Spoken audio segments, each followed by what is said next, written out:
Y aquí estamos nuevamente en tu programa Tus Derechos al Día, un espacio auspiciado por Ayuda Legal Puerto Rico, una organización sin fines de lucro que promueve que las personas conozcan y defiendan sus derechos.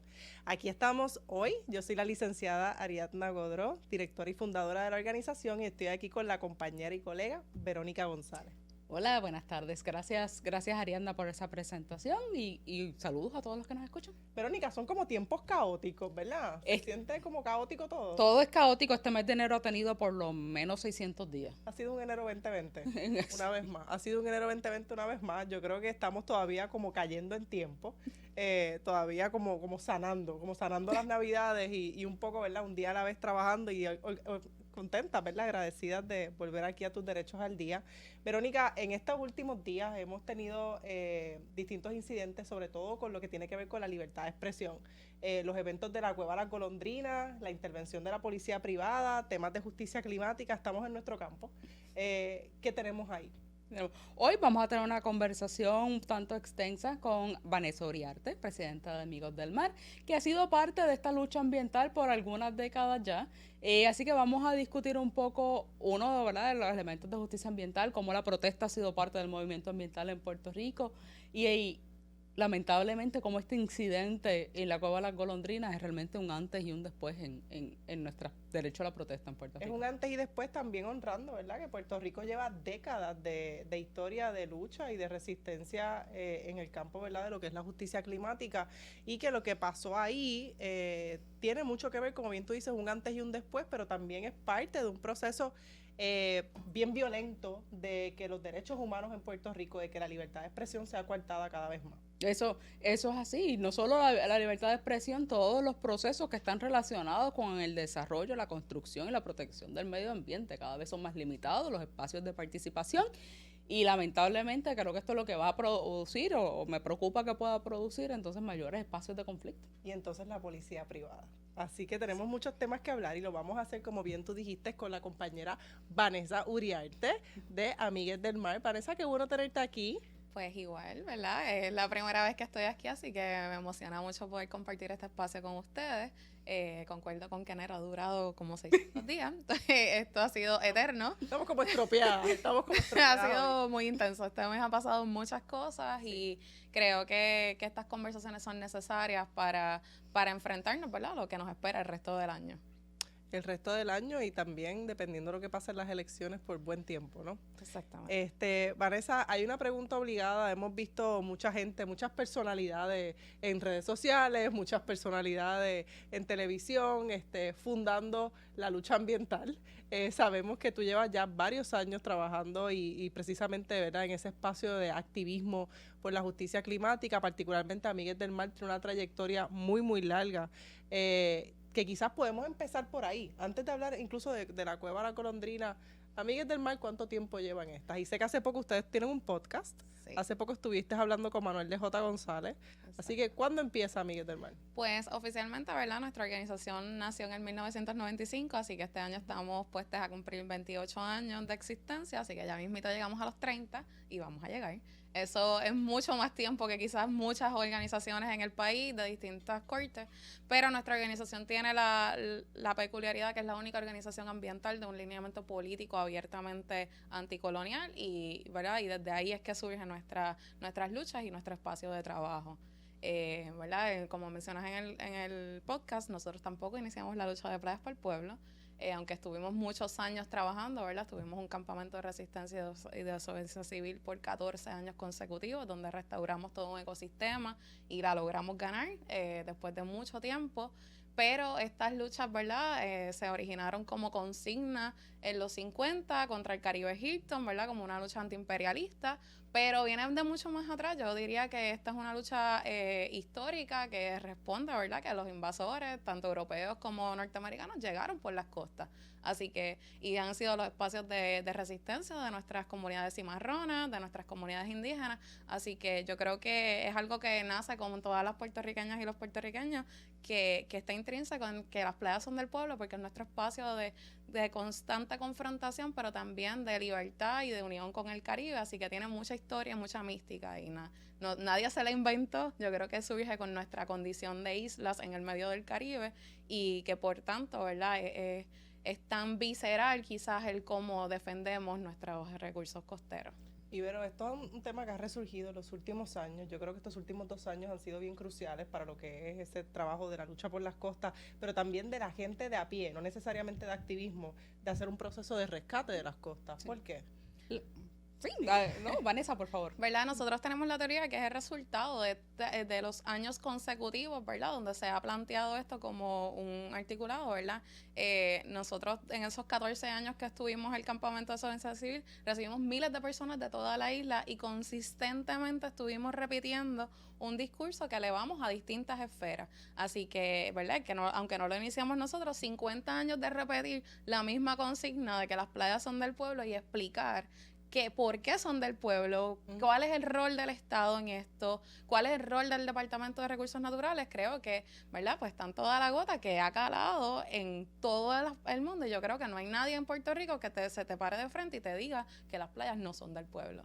Yo añadiría ahí que tal vez si lo que hubo fue una aparente calma en los últimos años, porque esto es una lucha, como mencionaba Vanessa, histórica, es algo que siempre ha movido a la gente en Puerto Rico, que de los asuntos ambientales, que yo creo que es la que es más fácil conseguir consenso, en parte por el trabajo de las organizaciones, como bien menciona Vanessa, que es sumamente importante, ha sido fundamental, pero yo creo también que como nos vemos como personas isleñas y nuestro espacio de recreación casi inicial que viene a la mente es ir a la playa, y la idea de que eso no sea una opción, yo creo que nos choca a muchos de nosotros, y esa aparente calma que surgió en los últimos años se debe, en mi opinión, probablemente que no se estaba construyendo nada. La crisis económica se estaba viendo en una reducción, no por completo, pero a puntos bien bajos de proyectos de construcción que no se estaban proponiendo, que no se estaban haciendo por problemas en el financiamiento, lo que pone como una pausa a esos conflictos, a la lucha contra proyectos en particular o proyectos específicos, que es cuando mayormente pasa la conciencia nacional, cuando hay una lucha contra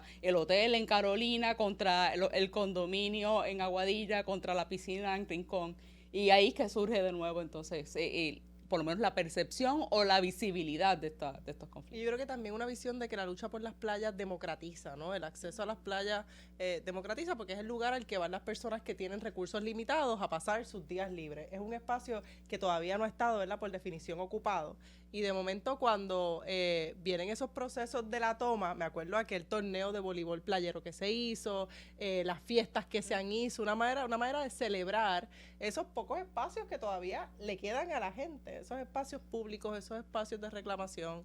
Creo que también los temas de desplazamiento tienen que ver con el mar, ¿verdad? Esos videos de Bad Bunny, y tengo que mencionar Bad Bunny, ¿verdad?, porque mueve a toda una generación de jóvenes, siguen evocando, ¿verdad?, el mar como ese espacio que es de nosotras, que es nuestro. Sí, y yo creo que también, ¿verdad?, no podemos quitar que más del 60% de la población vive en los municipios costeros y que hay y la playa, ¿verdad?, esos espacios de costa, es ese de las pocas instancias donde tú puedes estar en contacto con la naturaleza también. Y eso me parece que es importante resaltarlo porque en Puerto Rico hay muy pocos parques públicos, en Puerto Rico hay muy pocos espacios donde tú puedas sentarte y solamente estar con el ecosistema, con la naturaleza. La gente se emociona cuando ve los tinglares, la gente se emociona si ve un delfín o un manatí. Entonces es ese pedacito que te permite recordar que también somos parte de esa naturaleza, así que creo que eso lo vuelve más necesario en la defensa. Y cuidado con esos parques, mi querido amigo Rafa Cancel siempre me decía que en Puerto Rico los parques están diseñados para verlos desde el carro, no para que uno esté en ellos. Sí. Así que ese espacio, ese contacto con la naturaleza son demasiado poco, demasiado infrecuentes para muchos de nosotros. Pero vale la pena recordar y tal vez para como un próximo punto, de que no es solo el acceso a las playas, la protección a las playas, esto es también un asunto de justicia climática. Las construcciones impiden el acceso y eso tal vez nos mueve a muchos, pero también ponen en riesgo a esas propiedades que están en la costa y tal vez a peor, a gente que estaba allí antes o comunidades que ya estaban retiradas, del embate, del aumento del nivel del mar y los cambios, la erosión costera y los cambios en esa zona. Y entonces la construcción, las construcciones ilegales. Y el tema de la Cueva de la Golondrina, que estamos locas por preguntarte qué está pasando en la Cueva de la Golondrina. ¿Verdad? Estos últimos días hemos visto muchos visuales, obviamente el trabajo de la protesta, la represión por parte de policías privadas, pero en términos de justicia climática, volviendo a lo que preguntaba Vero, ¿qué está pasando allí? Y ahorita nos dijiste que habían 2 procesos pasando. Cuenta. Sí, ¿verdad? Lo que ha salido a la luz es que por lo menos hay 2 proyectos en uno que le corresponden a las mismas personas, ¿verdad? A Carlos Román. Y el primero, ¿verdad? Tiene que ver con la reconstrucción del muelle. Es un proyecto de gas que busca que esto pase. Lo que aparenta haber pasado es que se pasó un permiso sin las debidas precauciones para poder construir un complejo turístico, otro más, como si no tuviéramos suficiente y no hubiese suficientes edificios en desuso en el país, justo en el borde marítimo terrestre, pasando que ya tenían el permiso y el aval del gobierno para la estabilización del muelle. ¿Verdad? Evidentemente, esas son de las pocas permisos que dependen intrínsecamente de la zona marítimo terrestre, ¿verdad? Los muelles y esas cosas que pues no pueden estar en otro lugar que no sean en la zona marítimo terrestre. Y pues por ahí aparenta haber venido el inicio de esta controversia. Hay una orden de demolición, ¿verdad? Nosotros desde Amigos del Mar partimos de un lugar bastante radical con esto de tener cuidado con exigir demasiado los permisos y validar el Estado, porque ahora lo que está sucediendo es que hay una orden de demolición completa, pero una orden no implica el permiso para demoler. Entonces, después que se exigió, ¿verdad?, que tuvieran todos los permisos, pues ellos se están escudando en que no tienen el permiso para demoler, por lo tanto no pueden iniciar la demolición porque estarían violando la ley, aunque ya la violaron anteriormente. Así que yo creo que de aquí lo que surge, ¿verdad?, este gran problema de la impunidad total, donde al final el Departamento de Recursos Naturales, como gran responsable, ¿verdad?, el custodio de la zona marítimo terrestre, no ha asumido su deber de facilitar, ¿verdad?, los procesos y de fiscalizar en cómo se dan estos procesos. O sea, emitir una orden de demolición y no estar consistentemente velando porque esto se haga de la manera más rápida, responsable y que garantice una restauración del ecosistema en tiempo récord. ¿Hace cuánto tiempo está esa orden, Vanessa? Hace ya casi 6 meses, un poco más. Entonces, el no hacerlo, pues realmente es una orden nula, porque no ha habido ningún proceso para que esto ocurra. Entonces, el papel aguanta todo. ¿Verdad? Lo han aguantado con los montones de deslindes que han aprobado sin haber visto, o porque es el pana de fulano o el primo del gobernador, o entre tantos, ¿verdad?, o tantos deslindes que hemos peleado alrededor de todo el país. Y por lo tanto, estas órdenes de cese, de paralización, también lo vemos en Arecibo, en la Cueva del Indio, y en otras tantas áreas, ¿verdad?, donde el departamento aparenta detener, pero detienen un papel.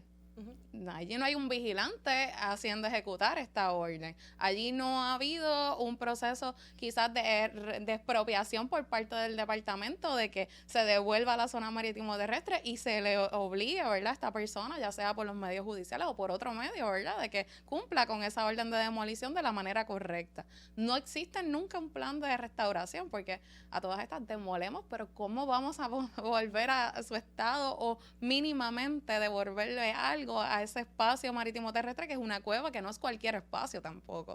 O sea, no es lo mismo poder restaurar un ecosistema de dunas en arena suave con vegetación que una cueva en el Carso, en el borde de una pendiente. Así que es bien complejo el asunto. Yo ni siquiera sé si el departamento tendría personal cualificado para bregar con esta situación, ¿verdad?, y que se pueda crear un plan, pero ahí tenemos una orden nula porque nadie la ejecuta, y si nadie la ejecuta, pues no funciona.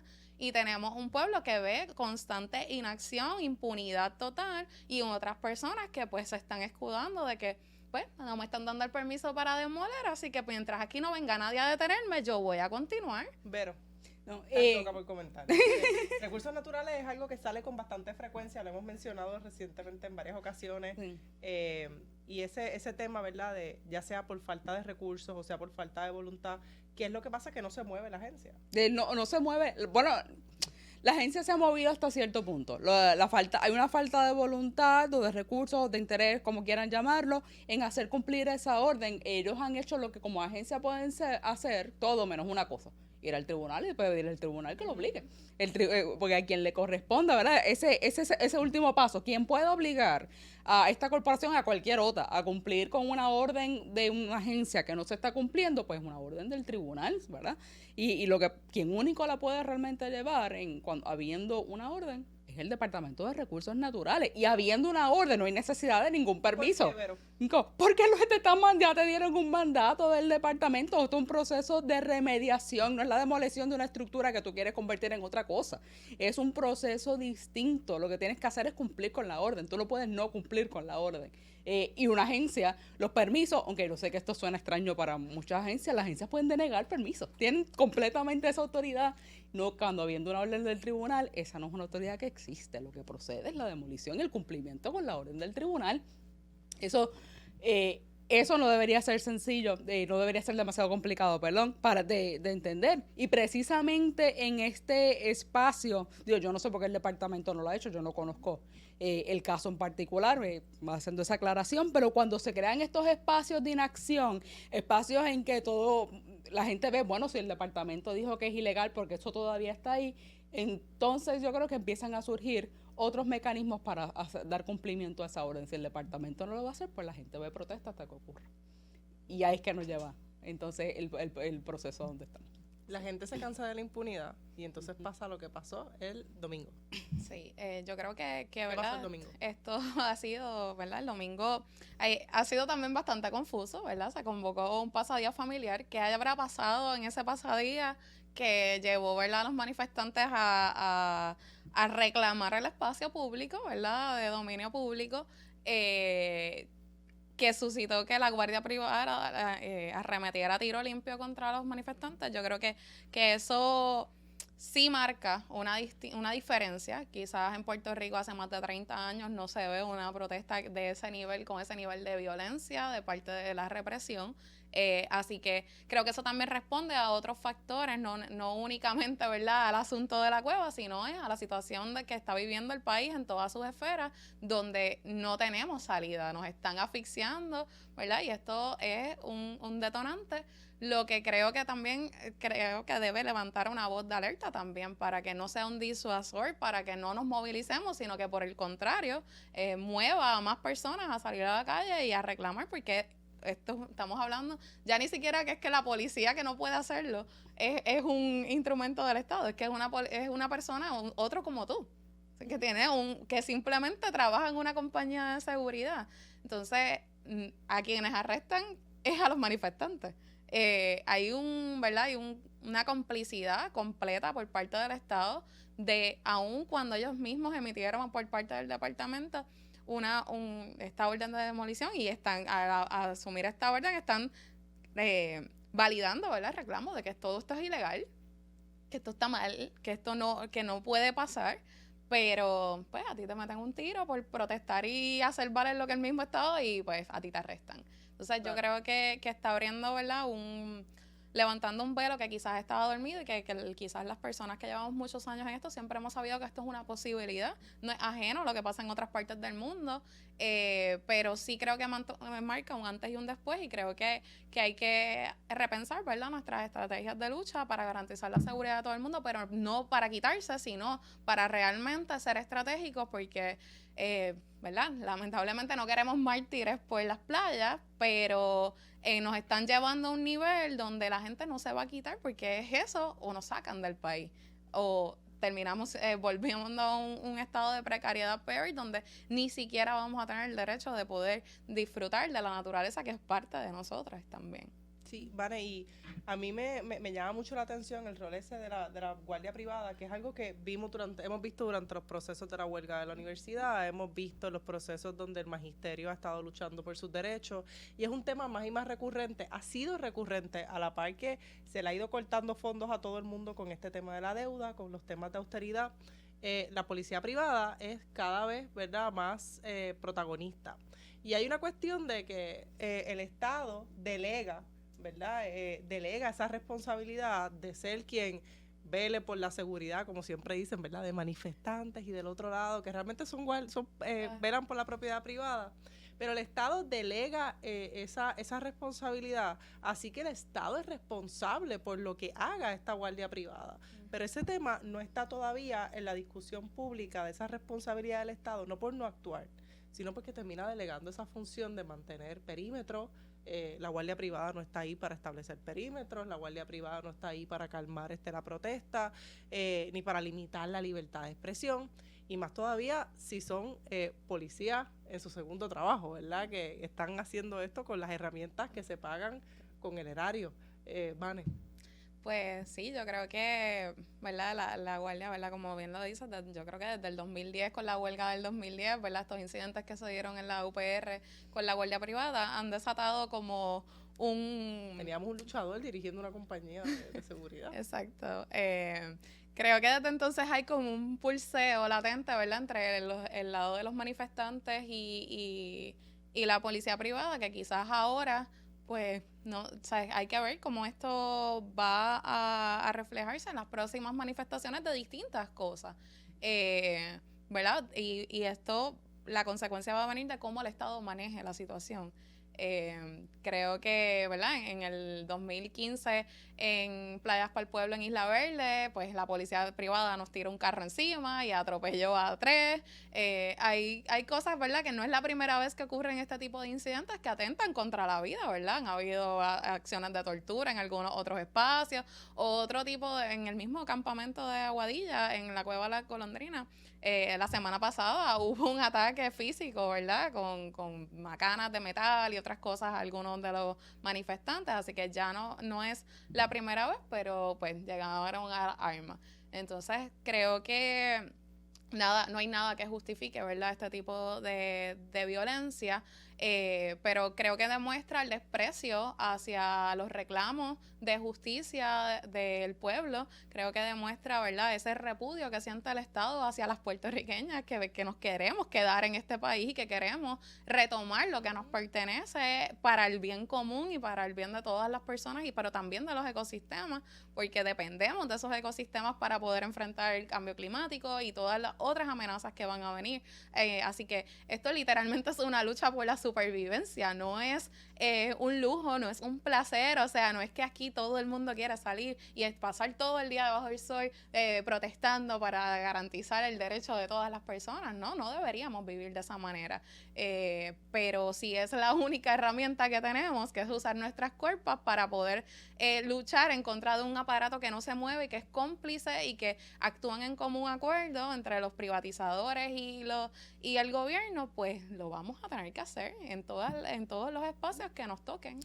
O sea, la seguridad privada, vamos a tener que poner la sindicatura para la propiedad de la seguridad privada también, porque si van a manejar protestas, tienen que enseñar, alguien tiene que darle instrucciones, adiestramiento, las personas tienen que estar adiestradas para manejar ese tipo de conflictos. Alguien tiene que decirle que no pueden disparar a gente que no está en el territorio, a nadie, pero ciertamente que no están en la propiedad privada que se supone que depende. Y de hecho, Vero, una cosa bien interesante es que cuando la reforma de la policía, se hace ese acuerdo, ¿verdad?, en el Departamento de Justicia Federal, la reforma de la policía, que quien no sepa lo que es, ¿verdad?, fue ese proceso de señalar violaciones de derechos civiles por parte de la Policía de Puerto Rico, particularmente no en temas de protesta, eran temas de violencia contra personas inmigrantes, contra personas sin hogar, y fue un trabajo, ¿verdad?, bien importante, aunque la reforma de la policía nunca se ha desarrollado para que funcione. Era un mecanismo precisamente para reformar algo que estaba roto, sin los recursos necesarios, sin la fiscalización necesaria. Así que para muchas personas, ¿verdad?, incluyéndome, la reforma de la policía terminó siendo un parchito, pero uno de los señalamientos más grandes era la militarización de la policía, cómo la policía utiliza tácticas que son tácticas de un espacio de guerra, tácticas que constituyen tortura, y eso no es algo que me estoy inventando ni estoy exagerando, eso es algo que se llevó al Tribunal Federal, y precisamente por eso es que se llega a la reforma de la policía, tácticas que tienen que ver con el armamento, incluso el vestuario de la policía, de estas unidades especializadas como la unidad de operaciones tácticas, la fuerza de choque, ¿no? Y lo que vimos en la cueva fue por ambos lados. Por un lado, la policía privada, la guardia privada, militarizada, vestida, con manoplas, dicen manoplas caseras, pero una manopla es una manopla, ¿verdad? Armada, trabajando en conjunto, en formación, y entonces llega la fuerza del choque con todo su despliegue, y entonces es como ese meme de Spider-Man, que Spider-Man se hace así, es el mismo por ambos lados. Pues entonces estaban los dos del mismo lado. Así que, pero creo que es importante, ¿verdad?, hablar de que sí están fuera de, por ejemplo, cosas como la reforma de la policía. De hecho, el monitor de la policía en aquel momento, Arnaldo Claudio, ha sido bien vocal con este tema, porque yo sé que él le dio duro cuando la reforma estaba, no sé, como que más viva será. Pero sí, ciertamente hay, por eso es que digo que hay una responsabilidad del Estado. Hay una responsabilidad del Estado y tiene que haber algún tipo de reglamentación y no puede... O sea, cuando estaban diciendo que fue una respuesta a que alguien tiró una piedra, esa piedra es mágica porque siempre es una piedra, en todos los conflictos alguien tira una piedra, aparentemente. Martillo. Que nadie vio, que nadie sabe qué pasó, pero que la respuesta, que es claramente desproporcional, sea disparar múltiples veces a un grupo de gente. Esa es la cosa más irresponsable que uno puede hacer en un espacio con gente. Sí. Vanessa creo que se vio reaccionando. Creo que ¿verdad? Aparte de lo irresponsable, es que la policía ya estaba allí antes del incidente y se tardaron en entrar y como de repetir, o sea, repito, ellos arrestan a los manifestantes, creo que habían como 6 manifestantes arrestados y un solo guardia privado arrestado, y que yo sepa, no ha salido de ningún lugar que los tiros fueron de parte y parte ni nada por el estilo, sino de un solo lado. Estando la policía presente, así que creo que es otra de esas instancias donde se refleja la impunidad total y la dejadez. O sea, vivimos en un país sin Estado. Aquí en las agencias, los cuerpos que se supone que ejercen, pues no hacen nada, no están ahí para simplemente dejar hacer a otros. Y como, ¿verdad? Hablando de la militarización, creo que tenemos que mirar a los referentes latinoamericanos, o sea, los líderes y los luchadores ambientales que han sido asesinados en Latinoamérica son por las guardias privadas y por los paramilitares. Entonces, yo no sé si es que queremos llegar a ese lugar, pero hay unas libertades que le están dando a estas guardias privadas que no deberían dársele ni siquiera un pedacito de espacio a ocurrir en este país. Y ahora mismo hay 6 arrestos. 6 arrestos, si no me equivoco, todos son por 246, por obstrucción a la justicia, sí. Hay 6 arrestos, la vista es el 9 de febrero, la expectativa es... Bueno, ya en este país no se sabe qué esperar. Yo creo que la constante ha sido que se caerá en regla 6, ¿verdad? Como siempre pasa.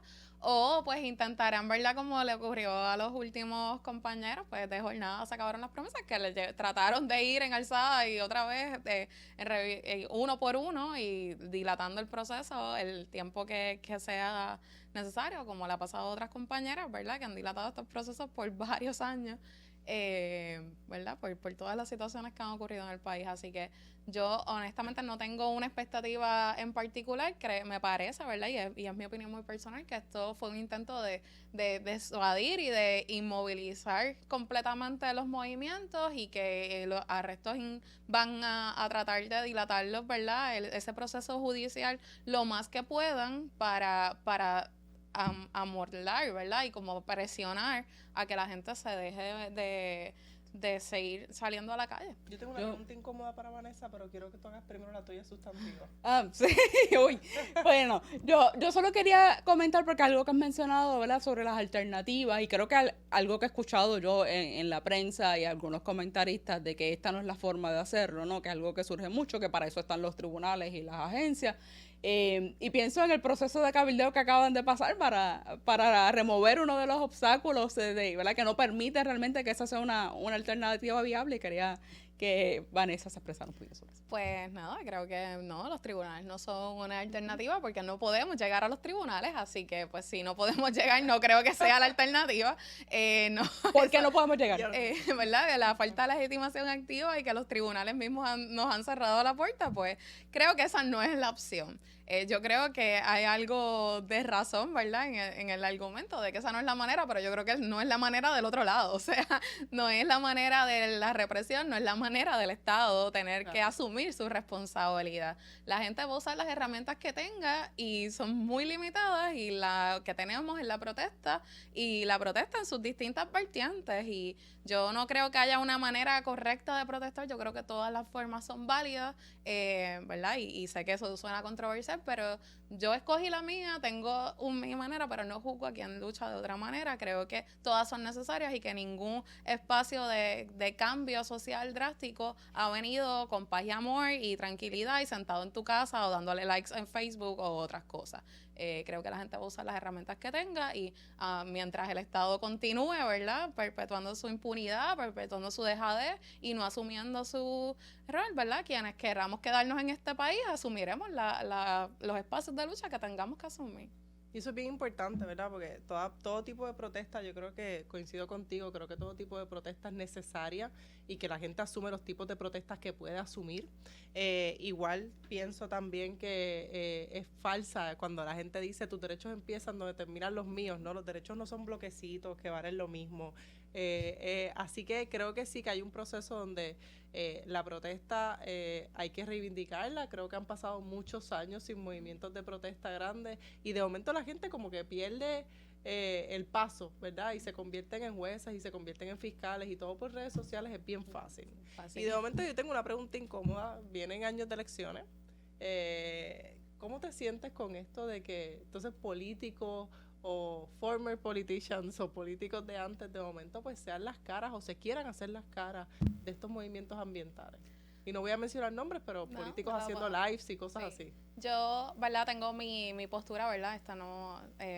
y, ¿verdad? Voy primero a hablar de la postura de la organización. Nosotros no somos un movimiento partidista, asumimos una línea política bastante radical para lo que es la política tradicional, así que no avalamos a ningún político en particular. Me parece que es ¿verdad? Querer asumir estos espacios de lucha social y de luchas históricas que como una bandera es muy peligroso, no importa venga de dónde venga, no importa de qué partido o ideología o aspiración política. Yo creo que aquí quienes tienen que ser protagonistas, ¿verdad?, de los procesos de lucha son las comunidades directamente afectadas. Me parece que la multiplicidad de caras y de historias de por qué nos importan las playas es mucho más importante que concentrarnos en un salvador, salvadora o salvadores. O sea, creo que la gente ha demostrado y ha resistido históricamente y que aquí no hay nadie que cree en los espacios de lucha ni los controles, sino que hay personas que se quieren aprovechar de estos espacios. Así que creo que para las próximas elecciones, ¿verdad? Yo lo único que puedo decir es que léanse los planes de campaña real. Yo no aspiro a un país donde tengamos macharranes que quieran resolver las cosas violentamente o insultando, manipulando o haciendo otras cosas. Yo aspiro a un país donde la naturaleza y las personas sean el centro y donde nosotras tengamos las voces y la oportunidad de decidir sobre el futuro de nuestro país.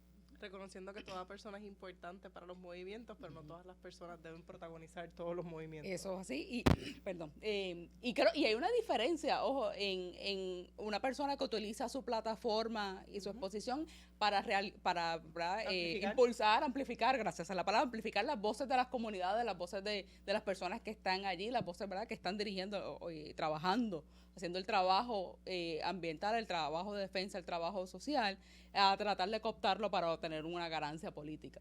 No es, ¿verdad? Toda persona puede tener un rol aquí, pero tenemos que estar bien conscientes de qué rol asumimos. Y eso nos incluye a nosotras como abogadas, qué rol como abogados podemos tener dentro de un movimiento, y a los políticos, a las figuras públicas, qué rol ellos pueden asumir dentro de ese espacio.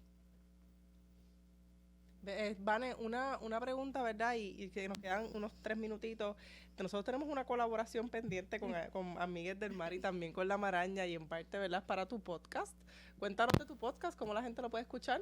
Bueno, pues... Antes de despedirte aquí, querida. Pues nosotros, ¿verdad? Si quieren conocer un poco más de Amigues del Mar y de nuestra historia y de las cosas que hemos estado trabajando, ¿verdad? El año pasado sacamos la primera temporada de Radio Mar, La Naturaleza Grita, que es nuestro podcast. Lo pueden encontrar en Spotify, en Amazon. En otras plataformas, en Amazon, Stitcher y otras más, ¿verdad? Lo pueden conseguir también a través de las redes sociales, en Instagram o Facebook o Twitter. Y, ¿verdad? Se van a entretener un montón, está bien interesante y hay cosas bien bonitas, precisamente porque buscamos recrear y recuperar nuestra historia para poder continuar en estos espacios de lucha, que no olvidemos que vino antes para poder entonces mirar hacia el futuro, un futuro que aplique a todas las personas. Bueno, y toca decirte gracias a Vanessa Uriarte, presidenta de Amigues del Mar. Sabes que tienes nuestro cariño y nuestra admiración, y con ustedes pues siempre a cualquier parte. Gracias, Vero. Así que seguimos acá con... Bueno, gente, y retomamos aquí en Tus Derechos al Día, y ahora se nos suma nuestra compañera, amiga y adorada, Verónica Rivera Torres. Hola, Vero. Hola, qué bueno estar aquí nuevamente. Vamos a tener 2 Veros en este espacio, así que esto siempre es complejo, ¿verdad? Sobreviviremos, lo hacemos en la oficina, donde una tercera parte de la organización se llama Verónica. Vero, tú has estado y parte, ¿verdad?, de tener esta conversación. Sé que tenemos varios temas, sé que quieres hablar un poco sobre los casos que estamos tomando ahora de violencia doméstica con temas de vivienda.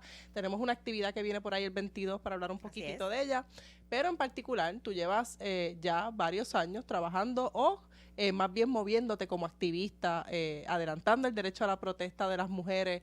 Lo que vimos con la Cueva de las Golondrinas, ¿verdad?, aunque la persona que le metieron el tiro fue un hombre, ciertamente ese rol de las activistas, y Verónica hablaba del rol, Vanessa hablaba de las mujeres que protestan.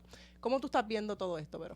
Sí, yo creo que estaba escuchando a Vanessa, y ciertamente creo que hemos pasado a un próximo nivel en la represión de la protesta, y ella decía que aquí no podíamos darle ni un pedacito, y es cierto, y Vero hablaba de que si tal vez teníamos que crear herramientas para entonces poder ¿verdad?, monitorear lo que está haciendo la guardia privada, pero en realidad esa guardia privada lo que hace es convertirse en agentes del Estado, y como tal el Estado es el que tiene que responder, ¿verdad? Eso no puede pasar, y eso me recuerda las protestas y la represión de las protestas siempre también han tenido cara de mujer, ¿verdad? Hay mujeres en la historia que han sido asesinadas por defender su tierra, por defender su casa.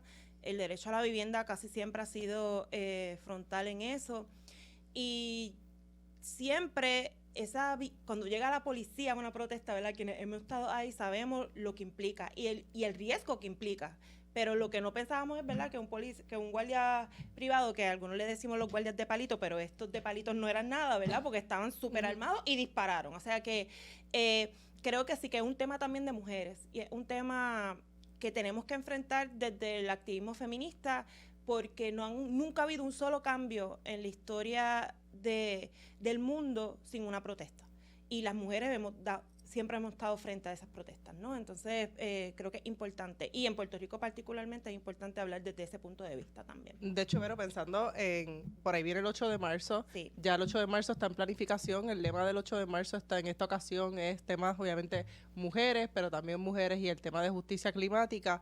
Pero pensar en el 8 de marzo, si no me equivoco, el 2018, cuando se hizo aquel esfuerzo que estaba la colectiva feminista de tomar los expresos, y eran los cuerpos de las mujeres los que estaban protagonizando, cuerpos de mujeres, madres, abuelas, activistas. Mi mamá estuvo ahí, así que lo recuerdo con mucho cariño, ¿verdad?, cuando la tuve que dejar en aquella manifestación y le di un besito en la frente. Espero que estés bien. Y ha sido así en los últimos años. ¿Qué estás viendo de cara a lo que pasó en la cueva y de cara entonces a las manifestaciones del 8? Sí, yo creo que nada se da por casualidad. Creo que, y Verónica estará de acuerdo conmigo, el movimiento feminista y el de mujeres, yo creo que tiene una deuda pendiente también con el movimiento ambientalista, y yo creo que es una oportunidad de oro que el 8 de marzo se lo estemos dedicando a la justicia climática, a la justicia verde. Creo que, aunque eso sí había sido parte siempre de los reclamos, ¿verdad?, porque históricamente, para quien no lo sepa, en el 8 de marzo un grupo de coaliciones nos juntamos para hacer la manifestación, ¿verdad?, por el Día Internacional de la Mujer, y siempre hacemos una lista de reclamos, y ciertamente el tema de los desplazamientos, el tema de la justicia climática siempre ha sido parte de los reclamos, pero esta vez va a ser protagónico, y creo que, de nuevo, no es casualidad que estemos ahora mismo discutiendo, ¿verdad?, el tema de las protestas, el tema del ambiente y cómo el Estado está reaccionando a eso. O sea que de cara al 8 de marzo lo que yo veo es mucha movilización y también una oportunidad única de internamente, ¿verdad? Y cuando digo internamente hablo de los movimientos feministas, prepararnos mejor, capacitarnos sobre el tema, pero también idear nuevas formas de luchar. desde el tema de la justicia ambiental, porque al fin y al cabo también es un tema de la lucha contra el desplazamiento y es un tema para podernos quedar en Puerto Rico. Claro. Eso sí. Y es una mirada interseccional que yo creo que nos hacía falta, ¿verdad? En todos los movimientos por mucho tiempo y en esfuerzos muy valiosos que se han dado, pero creo que hay una tendencia creciente, creo que es valiosa, de verlo todo como un mismo asunto. El asunto ambiental es un asunto de mujeres, tanto como es la inequidad en el salario, tanto como es la violencia doméstica, porque nos afecta a nosotras, nos afecta de manera desproporcionada. De la misma forma que no podemos hablar de ambientalismo sin hablar de cómo se afectan las mujeres y cómo estas decisiones que se toman para no proteger el medio ambiente, para hacerlo, impactan a mujeres que su vida depende de ello, que su salud depende de ello. Como decía Vero, la posibilidad misma de vivir aquí. Sí, ciertamente, Verónica, y con ese tema del derecho a permanecer, una de las maneras de también emplazar y seguir trabajando por el derecho a permanecer, en las últimas semanas hemos hablado aquí mucho de los proyectos de ley, seguimos impulsando esos proyectos de ley, buscando, ¿verdad?, que los debates no se coman, las diferencias entre los partidos no se coman esfuerzos que han sido endosados por tantos grupos, por todas las agencias, ¿verdad? Y hablo en particular del proyecto 1311 de la Cámara, que es el proyecto de violencia económica como una forma de violencia doméstica, pero desde Ayuda Legal Puerto Rico tú has estado y vas a estar liderando un esfuerzo para dar representación legal en temas que tienen que ver con violencia doméstica. ¿De qué se trata? Sí, las personas que ya han escuchado antes del programa saben que nosotras en Ayuda Legal trabajamos principalmente alrededor del tema de la vivienda y como hemos dicho en otras ocasiones, este trabajo nos ha llevado a identificar que no podemos adelantar un derecho a permanecer en Puerto Rico, a garantizar una vivienda digna, sino impulsamos políticas públicas que propendan a la justicia económica con perspectiva de género, la justicia económica de las mujeres. Y eso nos ha llevado a decidir que en este año vamos a estar viendo casos de sobrevivientes de violencia doméstica que tengan como particularidad que esas sobrevivientes están en riesgo de perder su vivienda. Y eso pues obviamente tiene muchas manifestaciones, se puede ver de muchas formas, no es solamente acompañarla a buscar una orden de protección, sino que el punto es que muchas veces se invisibiliza las necesidades de la sobreviviente pensando que con la orden de protección es suficiente y aunque sí es importante y por eso el proyecto para nombrar la violencia económica como violencia doméstica en la ley 54 es importante, pero más allá de eso, la persona sobreviviente para garantizar una vivienda necesita un acompañamiento legal que va más allá. Y eso es lo que vamos a estar haciendo, ¿verdad? Vamos a estar acompañando tanto en situaciones, por ejemplo, de desahucio, en algunos casos de ejecuciones, también si hace falta para lograr garantizar la vivienda, buscaremos órdenes de protección, pero el punto que queremos adelantar es que debe ser un acompañamiento amplio que no solamente resuelva la inmediatez, sino también adelantar, ¿verdad?, el principio de que ninguna sobreviviente debe quedarse sin hogar por ser víctima de violencia doméstica.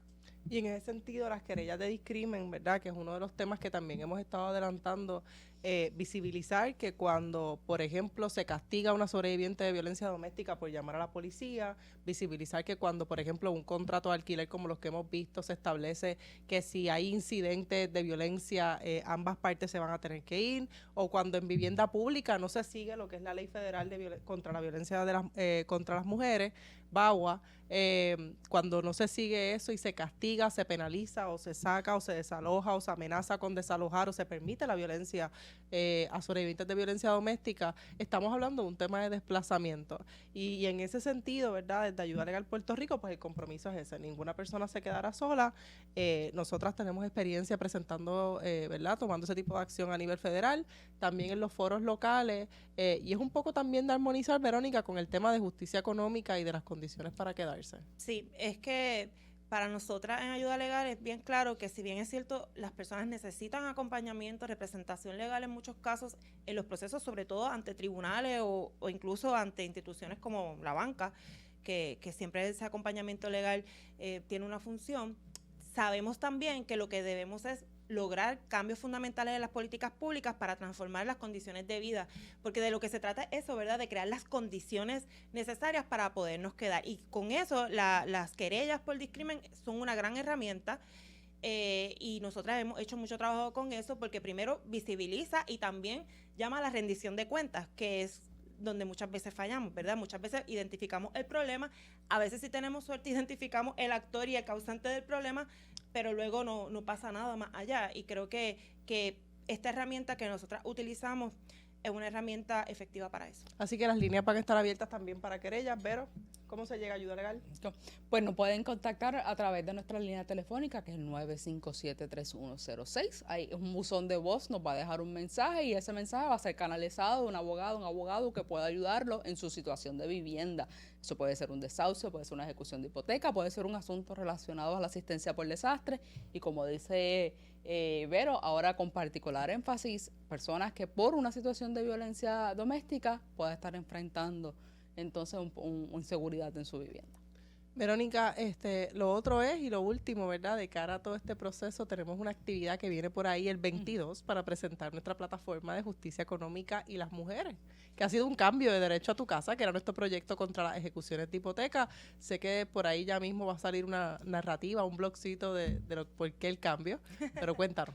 Sí, tenemos una actividad, la verdad es que ese cambio del que habla Sarianda tiene mucho que ver precisamente porque nosotras nos encontramos mucho con defensoras, las escuchamos, con consejeras de vivienda y a raíz de esos encuentros hemos llegado hasta acá, a estos cambios y el 22 tenemos una actividad maravillosa en donde nos volveremos a juntar porque para nosotras es bien importante esas colaboraciones, es importante presentarle a las personas que, de nuevo, nos han traído hasta aquí, ¿verdad? Compartiendo con nosotras sus experiencias, yendo a nuestro adiestramiento y también dándonos, ¿verdad?, información sobre qué es lo que está pasando con las personas que a su vez ellas acompañan.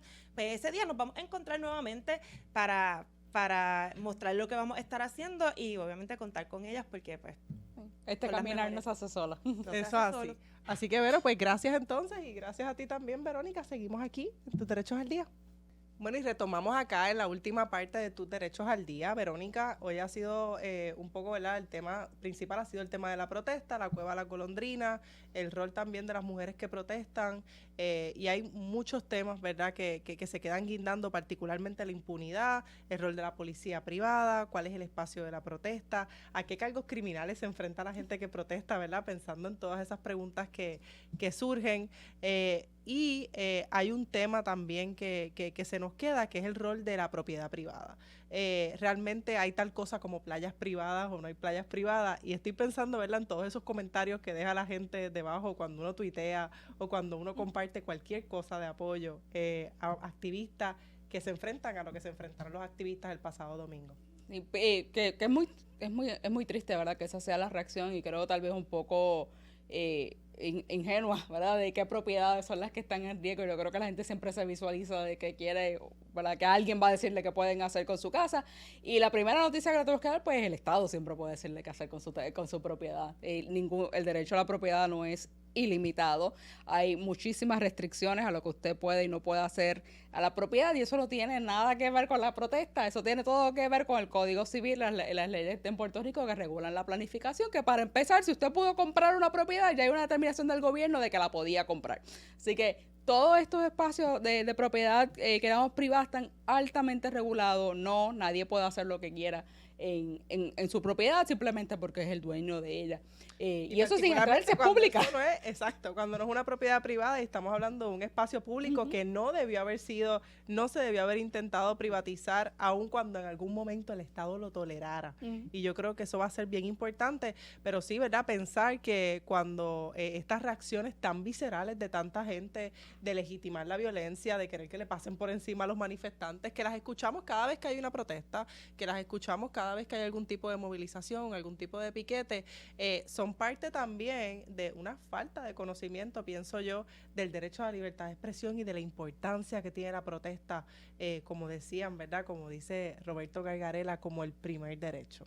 Y ¿verdad? Y pensar que es lo mismo que ocurre cuando de momento en los temas de violencia de género se culpa a la víctima, es lo mismo que ocurre cuando de momento en los temas de residenciales públicos se culpa a los residentes de residenciales públicos por hacer X o Y cosas. Siempre hay un proceso de criminalización de quien está tratando de defenderse y eso hay que atenderlo, ¿verdad? Y en Tus Derechos al Día es chévere que podamos ser un foro para defender esos derechos.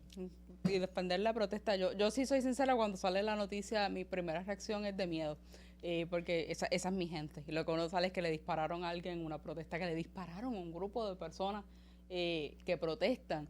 Y eso y eso desde el principio, eso para mí en el movimiento ambiental, reconociendo que ha habido incidentes de violencia muy fuertes, particularmente en otros espacios de lucha, pero en el movimiento ambiental en las últimas décadas no había sido así.